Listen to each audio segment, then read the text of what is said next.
Flashbang.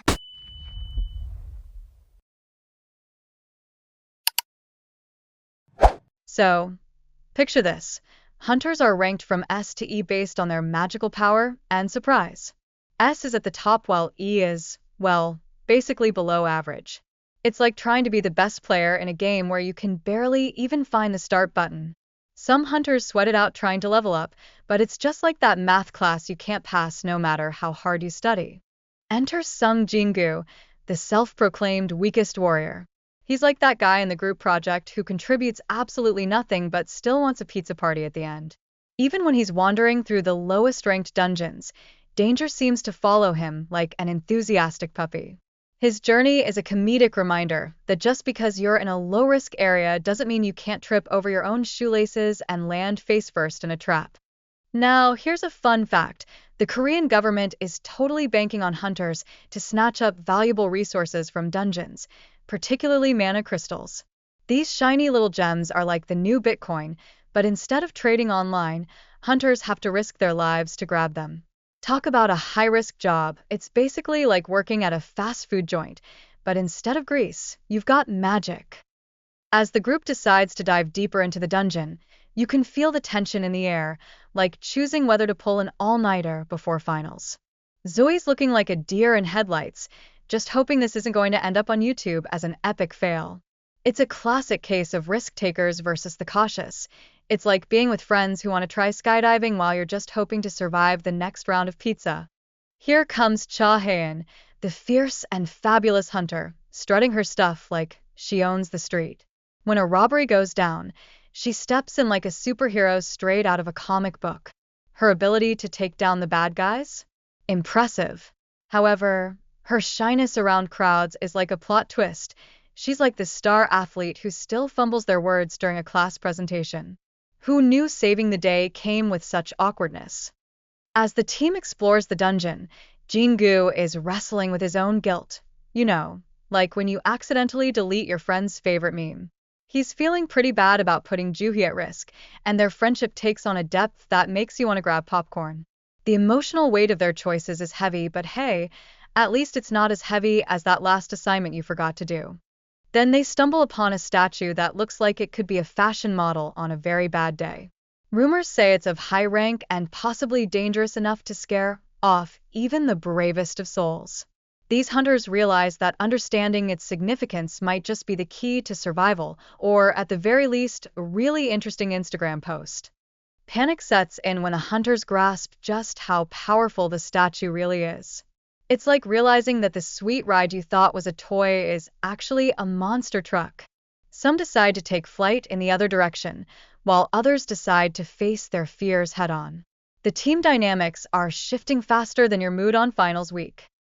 In a moment of sheer brilliance, or madness, Jin-Woo comes up with a plan involving musical statues. Just imagine the theme song playing while they attempt to distract the statue, like it's an overhyper toddler. Alas, things don't go as planned, leading to some epic fail moments that leave them questioning their life choices. Lesson learned. Don't bring your ideas to a dungeon unless they come with a warning label. With fear creeping in like your roommate after a late-night snack raid, the statue starts testing their faith. Can you feel the tension? Jin-Woo is trying to keep everyone calm, but inside he's as jittery as a squirrel on caffeine. He's got his own doubts, but hey, if he can keep the group together, maybe they'll make it out in one piece, or at least with a funny story. Jin-Woo's selflessness shines when he decides to heroically urge everyone else to escape while he stays behind. It's a classic move, really, like letting your friends take the last slice of pizza while you suffer through salad. His relationship with Zoe adds layers of friendship and sacrifice, making us all think about who we'd save in a zombie apocalypse, or would we just run? In the midst of danger, Jin-Woo's flicker of hope ignites a spark for newfound abilities. It's like finding out you can cook a 5-star meal when you thought ramen was your only option. This twist signifies a major turning point for him. It's like his own personal game cheat code has been unlocked. But just when he thought he had it all figured out, Jin-Woo's struggle escalates as he faces giant creatures that make even his biggest fears look like ants. It's a true test of his growth, as he realizes that past experiences can either break you or make you stronger. Spoiler alert, he chooses the latter, but not without a dramatic montage, of course. Zoe gets sent on a mission to tackle a new portal, which is like getting a ticket to the most dangerous amusement park ever. This not only raises the stakes, but also adds a fresh layer of danger. It's like the universe decided to up the ante in a game that was already on hard mode. What's next? A surprise boss battle? Jin-Woo's motivation to toughen up is all about his sick mother. It's like watching a Superman origin story unfold right before your eyes. His backstory is filled with resilience and commitment to family that makes even the toughest of us shed a tear or two. You can't help but root for the guy. If he can survive dungeons, surely we can survive finals week. In his early struggles, Jin-Woo highlights his vulnerability, like showing up to a party in the same outfit as your ex.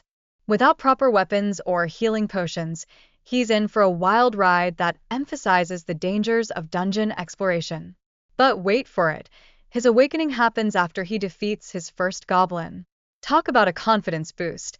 It's like finally hitting level 99. The transformation of Jin-Woo's combat skills is like watching a caterpillar turn into a butterfly, if that butterfly were also a lethal weapon. He learns to harness his physical strength, leveling up faster than you can refresh your social media feed. By the time he earns the title of Wolf Slayer, he's basically the hero we all want to be, minus the dubious fashion choices. As if that wasn't enough, confronting a powerful swamp creature is the ultimate test of his growth. It's almost like the universe is throwing him a surprise quiz on survival. He faces challenges that push his newfound abilities to the limits, reinforcing that in this dungeon saga, survival isn't just a goal, it's the ongoing struggle that keeps everyone on their toes, or at least keeps them from falling flat on their faces. So, picture this. Jin-Woo is outside, battling not just scary monsters, but also the judgmental eyes of society. It's like trying to navigate campus with a massive coffee stain on your shirt. Those looks can be more damaging than a low GPA. But instead of sinking into despair, his shame acts like a motivational speaker in a cheesy infomercial, pushing him to gather strength and hurdle over every obstacle like an Olympic athlete in training. Now, when Jin-Woo faces that dungeon monster, it's not just a fight, it's a metaphorical spa day for his inner self. The sweat, the chaos, the adrenaline, all of it works wonders. His determination shines brighter than those neon sneakers everyone seems to love these days, and in the end, he comes out victorious. Talk about perseverance turning into success. Let that be a lesson. Keep grinding, and you might just end up winning the ultimate boss battle called life. But hold up, it gets better. Jin-Woo's interactions with his fellow hunters prove that teamwork makes the dream work, like group projects, but without the dread of one person doing all the work.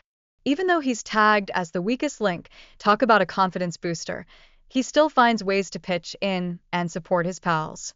Who knew being labeled as weak could turn into some sort of motivational rallying cry. And then there's Jin-Woo, our information wizard. He dives into loot about the dungeon's resources like he's hitting a midnight snack stash during finals week. Thanks to him, they're better prepared than a student cramming for a surprise exam, facing all sorts of dangers while trying to outsmart unexpected threats. Nothing like some solid intel to boost your chances of survival. Next up, teamwork is in full swing as the gang takes on a horde of ants that would make even the bravest soul shudder. Hong, with his provocative skills, distracts the little critters just enough for Jean to unleash some serious magic. Think fireworks, but with more annihilation and fewer safety regulations. It's a chaotic dance of strengths, and let's just say, they definitely know how to throw a party. Then, bam. They stumble upon some mana or rocks, and suddenly the stakes are raised higher than your caffeine levels during finals week. The group realizes that their mission has just turned into a high-stakes heist film, where teamwork is essential to dodge backstabbing betrayal. Who knew mining could come with such plot twists? And speaking of struggles, Jin-Woo's epic showdown with a spider reveals the need for some serious combat strategy, like figuring out how to juggle your academic workload while still managing to have a social life. Good luck with that. He learns to adapt his attacks on the fly, proving that staying flexible is key, especially when fighting giant creepy crawlies and navigating the college experience. The dynamic duo of Jin-Goo and Jin-Ho showcases the mentor-mentee relationship that's perfectly blended with a touch of competition. It's like the battle of the brains versus brawn, where Jin-Goo's progress flips the script on what strength and leadership really mean in their quirky universe. Who knew there was so much philosophy hidden under all that gear? After taking down the boss, cue victory dance, Jin-Goo finds himself in a showdown with other hunters. It's like a survival reality show, where ruthless decisions are the name of the game. The dungeon is the ultimate arena of competition, forcing him to evolve faster than you can say group project horror story. Survival takes on a whole new meaning when you're fighting for your life, and maybe those sweet loot drops. And how about this?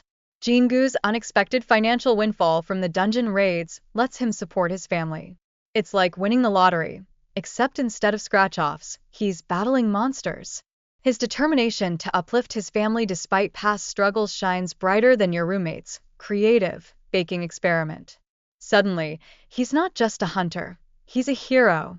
Now, throw in the mix a new guild and the possibility of leadership roles, and you've got the ultimate pressure cooker. It's like entering a competitive talent show where everyone wants the spotlight, and those precious resources are the prize. Jin-Goo's about to dive into the wild world of hunters, and things are about to get intense, like finals week, but with more swords. As Jin-Goo faces down the fearsome three-headed dog, it's a real test of his skills and courage, a bit like tackling that 20-page paper due tomorrow. The stakes are higher than your caffeine intake, showcasing his growth in combat readiness and strategic genius like he's the next big thing in a nerdy action movie. But wait. Just when you think it can't get tougher, Jin-Goo's health hits rock bottom during the battle, forcing him to use recovery items that are about as helpful as a wet napkin. If urgency were a course, he'd be acing it right now. It's a race against time as he scrambles to stay in the game, just like you do during that last-minute project scramble. Upon slaying the monster, Jin-Goo earns a shiny key for the demon castle and a holy water recipe. Talk about scoring some serious loot. But let's be real, he's still got a lot of work to do. It's like getting the final exam questions, but realizing you still need to study the whole semester's material. This journey is just getting started. Finally, plans for future raids and team formations kick into gear. Collaboration and strategy are the new buzzwords as Jin-Goo knows that training and leveling up are critical for success. It's like gearing up for the next semester, sweat, teamwork, maybe a little fun, and hoping for the best. So get ready, because this adventure is far from over. So, picture this. Jin-Goo, fresh off the injury bench, is back in the game and stronger than ever. It's like he found a magical protein shake or something. As his teammates gear up to dive into the dungeon like teenagers jumping into a pool, they're scratching their heads at his unexpected glow-up. Seriously, this transformation is not just a glow-up, it's a full-on metamorphosis. However, it's not all fun and games in the dungeon. The Hunters Association, in a plot twist that screams bad idea, decides to enlist some criminals to help with a raid. I mean, nothing says victory like bringing a bunch of former jailbirds to the party. This obviously raises a few eyebrows about ethics. Are we fighting monsters or starting a reality show? And then there's Sung, the mysterious guy from the Hunters Association with a plan darker than your roommate's laundry pile. He's got motives as shady as a solar eclipse, and this tension is thicker than the plot of a bad soap opera. You can almost hear the dramatic music playing every time he enters a room. What's he really up to, huh? Spoiler alert, it's probably not good. Now, on to the action. Jin-Goo and Sung start trading blows, and it's a masterclass in the importance of combat experience. Sung pulls out all sorts of sneaky tricks like he's a magician at a kid's birthday party. But don't count our boy Jin-Goo out just yet. With the determination of a student who forgot to study for finals, he turns the tide. Boom. Plot twist. Little does Sung know, Jin-Goo's healing abilities are quicker than a pizza delivery on a Friday night. Sung completely underestimates him. Classic blunder. Jin-Goo's rapid recovery during their battle is like having a health potion on speed dial, and it totally gives him the upper hand. And you know what they say, never judge a hero by their cover. After the dust settles, Jin-Woo is more determined than ever to pump some serious iron and bulk up. Why? Because S-rank hunter Hong Dong-soo is on the horizon, and let's just say, it's not a friendly visit. Jin-Woo's journey from underdog to powerhouse symbolizes the never-ending grind and hustle for power, like trying to pay off student loans. With Jin-Woo's skills skyrocketing, he's becoming the boy among foes, so much so that even his allies can't help but do a double take. It's like he's gone from the nerdy kid in class to the star athlete overnight.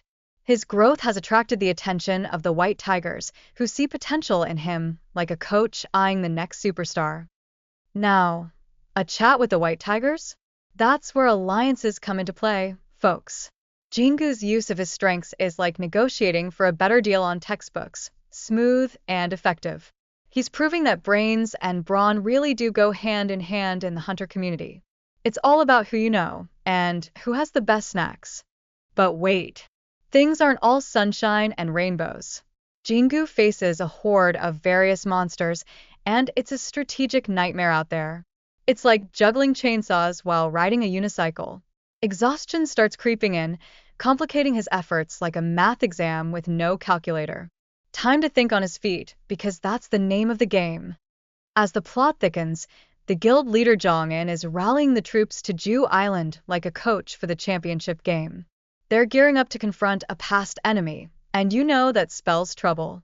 This sets the stage for a showdown that is as significant as a midterm exam. Buckle up, everyone. And here we have Igris, the heavyweight champion of the Red Snow Knights, strutting and like he owns the place. With strength and agility that could put Olympic athletes to shame, he's the kind of opponent that makes Jin-Woo reassess his entire life strategy. Time for some tactics. Jin-Woo's about to learn that adapting is the only way to survive under intense pressure. Jin-Woo's initial struggles against Igris are a reminder that perseverance is key, especially when facing tough foes. It's like trying to get through a semester without any caffeine, harder than it looks. Yet, every clash pushes him closer to reclaiming his lost strength. His journey becomes a testament to resilience, because let's face it, college is all about bouncing back from setbacks. And just when you think he can't get any cooler, Jin-Woo pulls out new skills like the Hand of the Ruler. This reveals yet another layer of growth and adaptation. With these tricks up his sleeve, he's ready to take on the big bad monsters with strategies that would make even the most seasoned games strategist proud. Watch out, world. Finally, we reach a pivotal moment in Jin-Woo's evolution as he switches professions to necromancer. Talk about a twist. This change adds a spicy layer of complexity to his character. Now, questions about his identity and the weight of power loom large like an oversized term paper. It's an exciting new chapter that reminds us that even in the face of darkness, there's always room for growth.